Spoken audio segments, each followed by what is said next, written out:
অথচ এদিকে 30 লাখ বাংলাদেশি যুবক বেকার, পাশ করে তারা চাকরির জন্য ঘুরতেছে। সিম্পল 15,000 টাকা দামের চাকরি, হ্যাঁ, 15 থেকে 20 হাজার টাকা দিবে অডিটে।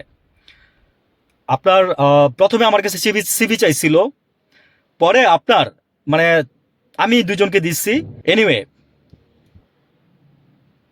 যেটা বলতে যাচ্ছি সেটা হচ্ছে জাহাঙ্গীরনগরের ছেলে পেলে, ঢাকা ভার্সিটির ছেলে পেলে, হ্যাঁ, মানে সিভি দিয়ে ভরাই ফেলছে। জানেন আপনি, বিশ্বাস হয় কথাটা? ওইখান থেকে আপনি কয়টা সিভি বাঁচবেন, কয়জনকে চাকরি দিবেন? নিব হচ্ছে ধরেন 6-7 জন, নিব হচ্ছে 6-7 জন, আপনি কয়জনকে চাকরি দিবেন? প্রথম খুঁজছিলাম সিবি নিজেদের মধু থেকে, পাই নাই।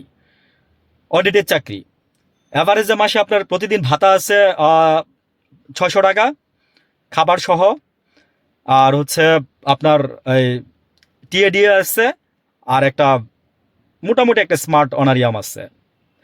তো আমি ওইটাই বলতেছি যে পোলাপাইন গেলি কই?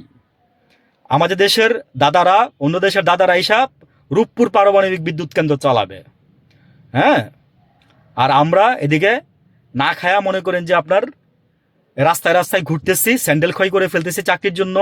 বাপ মায়ের প্রাইভেট ইউনিভার্সিটিতে পড়ে 10 লাখ টাকা খরচ করছি, 20 লাখ টাকা খরচ করছি, আজকে আমাদের চাকরি নাই। আজকে আমাদের চাকরি নাই বিডি জবসে সার্কুলার দেওয়ার পরে, কারণ সাভারের দিকে নিব তো, জাহাঙ্গীরনগরে মনে করেন যে আপনার প্রচুর পরিমাণে লোকজন অ্যাপ্লাই করছে, এবং বিশ্বাস করবেন না, সিভিগুলো আমাকেই বাঁচতে দেওয়া হয়েছে। তা আমি দেখলাম ওইখানে যে কোয়ালিফিকেশন, অথচ আমরা ওই চাকরি দিতে পারতেছি না।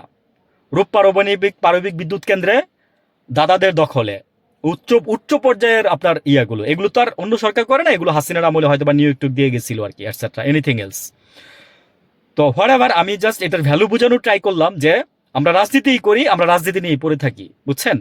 আমাদের আর অন্য কোনো কিছু দরকার নেই, লাগবে না, সমস্যা নেই, আমাদের রাজনীতি তো আমাদের বাদ দেয় ভাই, রাজনীতি একটা ব্যবসা, দিস ইজ দ্য বিজনেস। ভালো থাকবেন।